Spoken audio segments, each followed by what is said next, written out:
Hello दोस्तों, बहुत बहुत स्वागत है आपका आपके अपने YouTube चैनल अरुणोदय क्लासेस में। साथियों, जैसा कि आपको विगत में अवगत है, मैं अरुण कुमार आर्य चर्चा करता हूं हर रोज के महत्वपूर्ण करंट अफेयर के प्रश्नों की। तो साथियों, उसी सीरीज को आगे बढ़ाते हुए हम शुरुआत कर रहे हैं आज के करंट अफेयर के प्रश्नों की। आज है 22 नवंबर और हम शुरुआत कर रहे हैं अपने प्रश्नों की। प्रश्नों से पहले आपका और हमारा भारतीय तिरंगा आपकी स्क्रीन पर, क्योंकि मैं हर प्रश्न श्रृंखला से पहले अपने भारतीय तिरंगों को स्क्रीन पर लेता हूं। तो चलिए शुरुआत करते हैं आज हमने पहले प्रश्न की। पहला प्रश्न है, हाल ही में विश्व टेलीविजन दिवस मनाया गया। हाल ही में विश्व टेलीविजन दिवस मनाया गया। आपका ऑप्शन ए है 18 नवंबर, आपका ऑप्शन बी है 19 नवंबर, आपका ऑप्शन सी है 20 नवंबर या आपका ऑप्शन डी है 21 नवंबर। तो साथियों, हाल ही में जो विश्व टेलीविजन दिवस है वो मनाया गया है 21 नवंबर को। 21 नवंबर को मनाया गया है विश्व टेलीविजन दिवस। चलिए थोड़ा सा जान लेंगे और अन्य दिवसों के विषय में। अन्य दिवस कौन कौन से हैं, क्या क्या है ना। अभी क्या मनाया गया है, विश्व टेलीविजन दिवस। तो अन्य दिवस के विषय में जानेंगे। 1 नवंबर 2022 को मनाते हैं हम विश्व शाकाहारी दिवस। 1 नवंबर 2022 को मनाते हैं हम विश्व शाकाहारी दिवस। 5 नवंबर 2022 को मनाते हैं हम विश्व जागरूकता दिवस। 7 नवंबर को हमने मनाया है राष्ट्रीय कैंसर जागरूकता दिवस। 10 नवंबर को मनाया हमने शांति और विकास के लिए विश्व विज्ञान दिवस। 16 नवंबर को मनाया हमने राष्ट्रीय प्रेस दिवस और 17 नवंबर को हम मनाते हैं राष्ट्रीय मृग दिवस। 19 नवंबर को हम मनाते हैं विश्व शौचालय दिवस, वर्ल्ड टॉयलेट डे। तो साथियों, हम 21 नवंबर को यानी कि कल हमने क्या मनाया है, विश्व टेलीविजन दिवस। क्या मनाया है, विश्व टेलीविजन दिवस। कब मनाया हमने, 21 नवंबर को। क्या मनाया साथियों, विश्व टेलीविजन दिवस, विश्व टेलीविजन दिवस। चलिए पढ़ते हैं अपने अगले प्रश्न की ओर। अगला प्रश्न आपके स्क्रीन पर है, Hwasong 17 master missile, Hwasong 17 master missile किस देश ने लॉन्च की है। हवासोंग 17 मिसाइल किस देश ने लॉन्च की है। आपका ऑप्शन ए है अमेरिका, आपका ऑप्शन बी है चीन, आपका ऑप्शन सी है जापान या आपका ऑप्शन डी है दक्षिण कोरिया। तो साथियों, अभी आपको पता होगा हवासोंग 17 मिसाइल दक्षिण कोरिया और उत्तरी कोरिया के बीच में जो विवाद चल रहा है, तो आपस में एक दूसरे लड़ते झगड़ते रहते हैं चीनी। तो चलिए, इसका सही ऑप्शन है दक्षिण कोरिया। तो हवासोंग 17 जो मास्टर मिसाइल है उसको लॉन्च किया है दक्षिण अफ्रीका ने। किसने, दक्षिणी अफ्रीका ने। थोड़ा सा जानेंगे और अन्य मिसाइल के विषय में, कौन कौन सी मिसाइल है। चलिए, हवासोंग 17 बात कर रहे हैं हम, हवासोंग 17 की। किसने लॉन्च किया है इसको, दक्षिणी कोरिया ने। किसने लॉन्च किया है इसको, दक्षिणी कोरिया ने। हवासोंग 17 मिसाइल किसकी है, दक्षिणी कोरिया की। साथियों, अभी हाल ही में भारत की पूर्ण रूप से विकसित कौन सी मिसाइल है, अभी मैंने 3-4 दिन पहले आपको पढ़ाया था। अभी हाल ही में भारतीय पूर्ण रूप से विकसित, पूर्ण रूप से निजी तौर पर विकसित, वो कौन सी मिसाइल थी, वो थी साथियों, कौन सी थी, वो थी विक्रम एस। कौन सी, विक्रम एस। विक्रम एस, इसको तैयार किया था स्काई रूट ने। विक्रम एस, या इसको बोला प्रारंभ, विक्रम एस। कौन सी, विक्रम एस। ये है पूर्ण रूप से निजी तौर पर विकसित भारतीय मिसाइल। पूर्ण रूप से निजी तौर पर विकसित भारतीय मिसाइल किस कंपनी की है साथियों, यह है स्काई रूट की। किस कंपनी की है साथियों, यह है स्काई रूट की। किस कंपनी की है, यह है स्काई रूट की। ठीक है साथियों, अगर मैं बात करूं, अभी पहला हाइड्रोजन फ्यूल कटरमैन एक जहाज, पहला हाइड्रोजन फ्यूल कटरमैन जहाज जो कि कोचीन शिपयार्ड द्वारा तैयार किया गया था, जो कि कोचीन शिपयार्ड द्वारा तैयार किया गया था। पहला हाइड्रोजन कटरमैन शिपयार्ड, पहला हाइड्रोजन कटरमैन शिपयार्ड जहाज, कटरमैन शिपयार्ड जहाज जो कि तैयार किया गया कोचीन द्वारा। शिपयार्ड जो कि तैयार किया गया कोचीन शिपयार्ड द्वारा। वो कहां पर खड़ा किया जाएगा, वो किया जाएगा वाराणसी में। कहां पर खड़ा किया जाएगा साथियों, वो वाराणसी में खड़ा किया जाएगा। पहला हाइड्रोजन कटरमैन शिपयार्ड जहाज कहां पर, वाराणसी में। वो किसने तैयार किया है, कोचीन शिपयार्ड ने तैयार किया है। किसने, कोचीन शिपयार्ड ने तैयार किया है। विक्रम एस पूर्ण रूप से भारत में विकसित निजी तौर पर मिसाइल, पूर्ण रूप से निजी तौर पर विकसित भारत की एक मिसाइल है। कौन सी, विक्रम एस। इसको किस कंपनी ने तैयार किया है, स्काई रूट ने। किस कंपनी ने तैयार किया साथियों, इसको स्काई रूट ने तैयार किया है। चलिए हम बात करते हैं अपने नेक्स्ट क्वेश्चन की। हमारा अगला प्रश्न है, हाल ही में पुस्तक Nalanda until we meet again का विमोचन रस्किन बॉन्ड द्वारा किया गया है। यह किसके द्वारा रचित पुस्तक है। आपका ऑप्शन ए है गौतम बोराहा, आपका ऑप्शन बी है नॉर्मन मेलियर, आपका ऑप्शन सी है क्लेयर मैसूद या आपका ऑप्शन डी है अन पैटेज। तो साथियों, इसका जो सही आंसर है, अभी हाल ही में Nalanda until we meet again पुस्तक का विमोचन किया गया है। किसके द्वारा? रस्किन बॉन्ड के द्वारा। रस्किन बॉन्ड आप जानते होंगे, एक बहुत ही फेमस राइटर है। तो ये पुस्तक किसने लिखी है? Nalanda until we meet again, ये लिखी है साहब गौतम बोहरा ने। किसने लिखी है? गौतम बोहरा ने। किसने लिखी है साथियों? गौतम बोहरा ने, है ना। थोड़ा सा जान लेंगे इसके विषय में। Until we meet again, Nalanda until we meet again, ये किसके द्वारा लिखी गई पुस्तक है साथियों? ये है गौतम बोहरा के द्वारा। किसके द्वारा रचित पुस्तक है? गौतम बोहरा। किसके द्वारा रचित है साथियों? गौतम बोहरा के द्वारा रचित पुस्तक है। गौतम बोहरा के द्वारा रचित पुस्तक है until we, Nalanda until we meet again, Nalanda until we meet again. चलिए साथियों, हम बढ़ते हैं अपने अगले प्रश्न की ओर। हमारा अगला प्रश्न आपकी स्क्रीन पर है। हाल ही में आयोजित नो मनी फॉर टेरर, क्या? नो मनी फॉर टेरर एक सम्मेलन, इंटरनेशनल सम्मेलन था ये।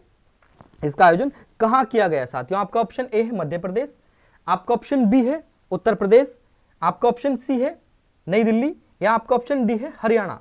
तो साथियों, नो मनी फॉर टेरर, जैसे कि आपको नाम से ही महसूस हो रहा है, नो मनी फॉर टेरर यानी कि आतंकवाद के विषय में, आतंकवाद के लिए कोई मनी नहीं लेना, है ना। तो इसको आतंकियों की जो धन आपूर्ति होती है उस पर रोकथाम के लिए, एक इंटरनेशनल समिट का आयोजन किया गया है। एक इंटरनेशनल समिट का आयोजन किया गया है जिसका नाम रखा है no money for terror, no money for terror. ठीक है, तो ये कहां हुई है? ये हुई है नई दिल्ली में। ये कहां हुई है साथियों? ये हुई है नई दिल्ली में। कहां आयोजित हुई है? नई दिल्ली में। तो आपका ऑप्शन सी सही हो गया है, आपका ऑप्शन सी सही हो गया है। ठीक है साथियों, चलिए थोड़ा सा जान लेंगे नो मनी फॉर टेरर के विषय में। No money for terror, no money for terror, आतंकियों को धन आपूर्ति के विषय में मैंने बता दिया, और उसकी रोकथाम के लिए आतंकियों को जो धन आपूर्ति करते हैं, है ना, बहुत सारी एनजीओ हैं, उसकी रोकथाम के लिए इस समिट का आयोजन किया गया था। इस समिट का आयोजन किया गया था। कहां किया गया था साथियों? नई दिल्ली। कहां किया गया था? नई दिल्ली। नई दिल्ली कहां किया गया था साथियों? नई दिल्ली में। इंटरपोल एक ऐसी एजेंसी है जो इसी गतिविधियों को ध्यान में रखती है। तो इंटरपोल और लगभग के 75 देश इस समिट में, इस सम्मेलन में शामिल थे।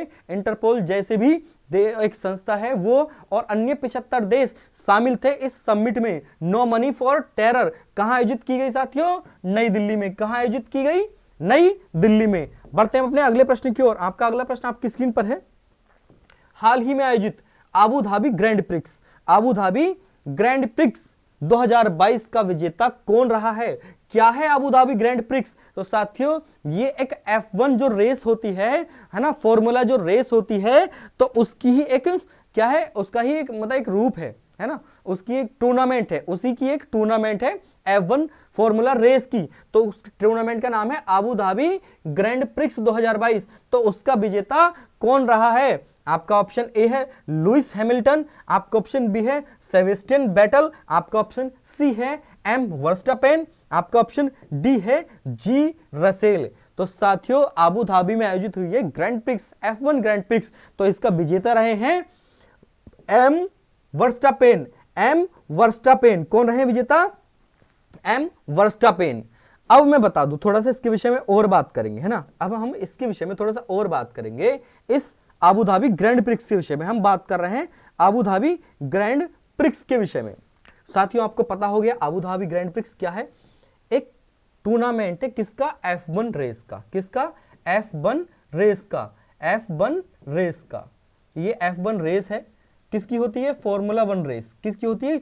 ये छोटी छोटी गाड़ी आप देख रहे होंगे, इस तरह की गाड़ी, इस तरह की कार जो देख रहे हैं आप, तो साथियों इन कारों की एक रेस होती है जिसको बोलते हैं फॉर्मूला 1 रेसिंग, जिसको बोलते हैं फॉर्मूला 1 रेसिंग। तो उसी की एक प्रतिस्पर्धा है, उसी की एक टूर्नामेंट है। कौन सी? Abu Dhabi grand Abu Dhabi grand prix इसका जो विजेता रहे हैं वो रहे एम वर्स्टापेन।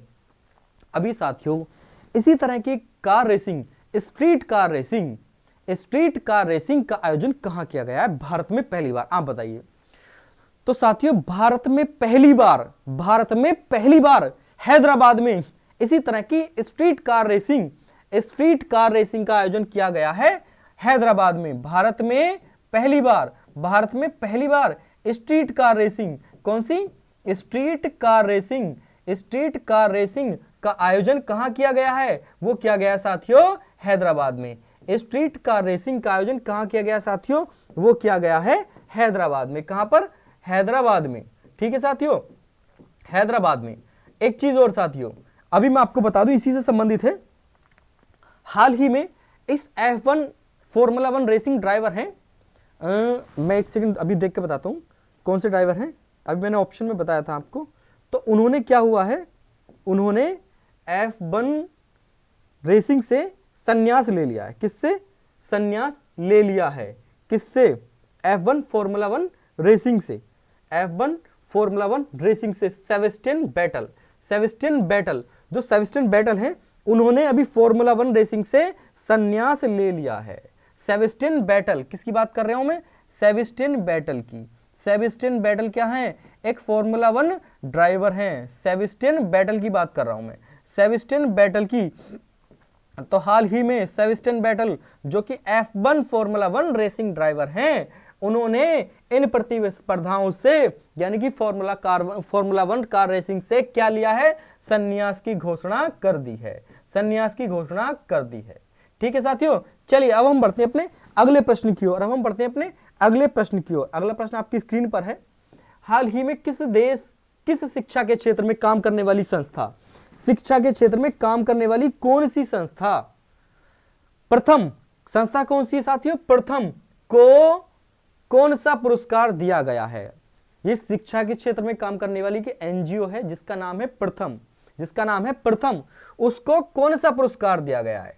संकाय पुरस्कार, आपका ऑप्शन बी है इंदिरा गांधी राष्ट्रीय पुरस्कार, आपका ऑप्शन सी है भाषा सम्मान, आपका ऑप्शन डी है ध्यानचंद पुरस्कार, आपका ऑप्शन डी है ध्यानचंद पुरस्कार। तो साथियों, जो प्रथम को, जो एनजीओ है प्रथम, उसको दिया गया है इंदिरा गांधी राष्ट्रीय पुरस्कार। कौन सा? इंदिरा गांधी राष्ट्रीय पुरस्कार। शिक्षा के क्षेत्र में काम करने वाली एक संस्था है, शिक्षा के क्षेत्र में काम करने वाली संस्था है कौन सी? प्रथम। इसको दिया गया है कौन सा पुरस्कार? इंदिरा गांधी राष्ट्रीय पुरस्कार। ठीक है साथियों, चलिए अब हम बढ़ते हैं अपने अगले प्रश्न की ओर। हमारा अगला, गांधी राष्ट्रीय पुरस्कार किसको दिया गया है? कौन सी एनजीओ है? प्रथम। कौन सी एनजीओ साथियों? प्रथम। गांधी राष्ट्रीय पुरस्कार किसको दिया गया है? प्रथम। प्रथम क्या है? एक एनजीओ है। प्रथम क्या है साथियों? एक एनजीओ है, non government organisation. Non government organisation किससे संबंधित है? ये है साथियों शिक्षा से संबंधित। ये है किससे संबंधित? शिक्षा से संबंधित है ये एनजीओ। ठीक है साथियों, क्लियर हुआ? चलिए अब हम बढ़ते हैं अपने अगले प्रश्न की ओर। अगला प्रश्न आपकी स्क्रीन पर है। हाल ही में ICC T20 world cup 2022 mains में कौन सा खिलाड़ी प्लेयर ऑफ द टूर्नामेंट चुना गया? कौन सा खिलाड़ी प्लेयर ऑफ द टूर्नामेंट चुना गया? आपका ऑप्शन ए है सूर्य कुमार यादव, आपका ऑप्शन बी है विराट कोहली, आपका ऑप्शन सी है सैम करन, या आपका ऑप्शन डी है जोस बटलर। तो साथियों, जो भी हाल ही में T20 वर्ल्ड कप में प्लेयर ऑफ द टूर्नामेंट चुने गए हैं, वो चुने गए हैं सैम करन। इंग्लैंड के खिलाड़ी हैं सैम करन। सैम करन को हाल ही में आयोजित T20 वर्ल्ड कप विजेता कौन रहा है? इंग्लैंड। उपविजेता पाकिस्तान। इंग्लैंड विजेता, उपविजेता पाकिस्तान। ठीक है साथियों, तो इंग्लैंड के सैम करन हैं, इंग्लैंड के सैम करन हैं, जो कौन रहे हैं? Player of the tournament. कौन रहे हैं? प्लेयर ऑफ द टूर्नामेंट कौन रहे हैं? Sam Curran. कौन रहे हैं साथियों? Sam Curran. Player of the tournament कौन रहे हैं? Sam Curran. चलिए, ये है सैम करन, क्या रहे हैं? Player of the tournament. Player of the tournament अगर मैं बात करूं, चलिए ये है सैम करन, इंग्लैंड के प्लेयर हैं। ये हैं सैम करन, ये है सैम करन, ये रहे हैं player of the tournament. Player of the tournament किसके? आईसीसी के। Player of the tournament, player of the tournament, TOURNAMENT। Player of the tournament, कौन से player of the tournament? ICC के। कौन सी के? आईसीसी के, है ना। ये रहे ICC T20 world cup, T20 mains world cup, T20 mains world cup, T20 mains world cup. अगर साथियों मैं बात करूं विराट कोहली की, तो विराट कोहली अब तक के सर्वाधिक रन बनाने वाले खिलाड़ी बन गए हैं। मैं बात कर रहा हूं विराट कोहली की, बात कर रहा हूं मैं विराट कोहली की। तो साथियों, विराट कोहली अब तक के सर्वाधिक रन बनाने वाले खिलाड़ी बन गए हैं। विराट कोहली, विराट कोहली अब तक के सर्वाधिक रन बनाने वाले खिलाड़ी, अब तक के सर्वाधिक रन बनाने वाले खिलाड़ी, सर्वाधिक रन बनाने वाले खिलाड़ी, सर्वाधिक रन किसके हैं? विराट कोहली के। किसके हैं साथियों? विराट कोहली के। अगर मैं आपसे बात करूं T20 वर्ल्ड कप रैंकिंग में सर्वश्रेष्ठ स्थान किसका है? T20 वर्ल्ड कप रैंकिंग में, T20 वर्ल्ड कप रैंकिंग में जो सर्वश्रेष्ठ स्थान है वो किसका है? वो है साथियों सूर्य कुमार यादव का। वो किसका है? सूर्य कुमार यादव का। T20 रैंकिंग में, T20 रैंकिंग में जो टॉप पर हैं, T20 रैंकिंग में जो टॉप पर हैं वो कौन से साथियों? सूर्य कुमार यादव। वो कौन से खिलाड़ी हैं साथियों? सूर्य कुमार यादव। कौन है? सूर्य कुमार यादव। सूर्य कुमार यादव T20 रैंकिंग में सर्वश्रेष्ठ स्थान, T20 रैंकिंग में सर्वश्रेष्ठ खिलाड़ी कौन है? सूर्य कुमार यादव। कौन है साथियों? सूर्य कुमार यादव। चलिए हम बढ़ते हैं अपने अगले प्रश्न की ओर। अगला प्रश्न आपकी स्क्रीन पर है। हाल ही में आर्टेमिसिनिन, आर्टेमिसिनिन एक दवाई है ना, किस रोग, ये क्या हो गया, चलिए छोड़िए कोई बात नहीं, इसको एग्जिट करते हैं, है ना। हाल ही में आर्टेमिसिनिन रोग किस रोग के विरुद्ध औषधि का एक प्रमुख घटक है? जो आर्टेमिसिनिन दवाई है, आर्टेमिसिनिन क्या है साथियों? ये एक दवाई है। आर्टेमिसिनिन क्या है? एक दवाई है। ये किस रोग को के विरुद्ध एक प्रमुख औषधि का काम करती है? किस रोग के विरुद्ध एक प्रमुख औषधि का काम करती है? क्या है? आर्टेमिसिनिन दवाई। आर्टेमिसिनिन दवाई, आर्टेमिसिनिन मेडिसिन किस रोग के विरुद्ध औषधि का एक प्रमुख घटक है? तो कौन सा रोग है वो? आपका ऑप्शन ए है डेंगू, आपका ऑप्शन बी है मलेरिया, आपका ऑप्शन सी है ज्वर, आपका ऑप्शन डी है खांसी। तो साथियों अभी WHO ने जो आर्टेमिसिनिन एक दवाई है उसको मलेरिया के लिए कारगर साबित करा है। उसको किसके लिए? मलेरिया के लिए कारगर साबित करा है। तो साथियों इसका सही ऑप्शन हो गया यानी कि बी, मलेरिया। इसका सही ऑप्शन कौन सा हो गया? मलेरिया। इसका सही ऑप्शन हो गया साथियों बी, मलेरिया। आर्टेमिसिनिन दवाई किस लिए काम आ रही है? ये आ रही है मलेरिया के लिए। किस लिए? मलेरिया के लिए। चलिए थोड़ा सा हम देख लेंगे, है ना, इसकी इमेज के विषय में। ये है आर्टेमिसिनिन दवाई। कौन सी दवाई है? आर्टेमिसिनिन दवाई। किसके लिए काम आ रही है? मलेरिया के लिए। किसके लिए? मलेरिया के लिए। ये जो दवाई है ये किस लिए काम आ रही है? ये आ रही है साथियों मलेरिया रोग के लिए। मलेरिया रोग के लिए, मलेरिया के लिए। किसके लिए? मलेरिया के लिए, है ना। जो भी विश्व रोगाणुरोधी सप्ताह WHO ने बनाया है, WHO के द्वारा अभी हाल ही में विश्व रोगाणुरोधी सप्ताह मनाया गया है। विश्व रोगाणुरोधी सप्ताह, विश्व रोगाणुरोगी सप्ताह, रोगाणुरोधी सप्ताह, रोगाणुरोधी सप्ताह मनाया गया है। उसमें क्या बोला है WHO ने? WHO ने आर्टेमिसिनिन दवाई को मलेरिया रोग के लिए कारगर साबित किया है। आर्टेमिसिनिन दवाई को WHO ने क्या किया है? कारगर साबित किया गया। तो आर्टेमिसिनिन जो दवाई हो गई वो किस लिए हो गई? मलेरिया रोग के लिए। मलेरिया रोग के लिए हो गई आर्टेमिसिनिन दवाई। साथियों अगर आपको वीडियो पसंद आ रही है तो चैनल को सब्सक्राइब कर लीजिए, वीडियो को शेयर कीजिए, कमेंट करके बताइए कहीं कुछ मिस्टेक तो नहीं हो रही। आपको कुछ क्या इंप्रूवमेंट करवाना है, क्वेश्चन की संख्या बढ़वानी है, क्या करवाना है, क्या आपको नया करवाना है ना, तो वो आप कमेंट सेक्शन में बता सकते हैं। इसी के साथ हम आज की श्रृंखला को करते हैं साथियों समाप्त। इसी के साथ हम आज की श्रृंखला को करते हैं समाप्त, यानी कि धन्यवाद। साथियों इसी के साथ अपनी वाणी को विराम देता हूं। जय हिंद, सादर अभिवादन।